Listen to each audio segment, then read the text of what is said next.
কবিতাৰ শিৰোনামা নালাগে। কবি জাহাংগীৰ আলম, আবৃত্তিকাৰ সীমা দেউৰী। নালাগে তোমাৰ মৰম, নালাগে তোমাৰ প্ৰেৰণা, তুমি বিহীন এই জীৱন অকলশৰে মই পাৰ কৰি।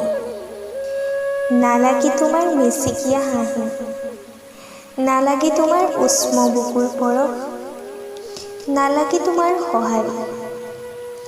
জীৱনৰ যাত্ৰাটো মই অকলে পাৰ কৰিম।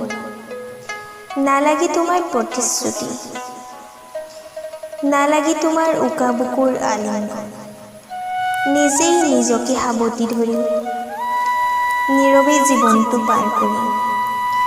তোমাৰ চলনাত বিতৃষ্ণা হৈ অকলশৰে জীয়াই থকাৰ এক কঠোৰ সিদ্ধান্ত ল'লো, কাৰণ তুমি যে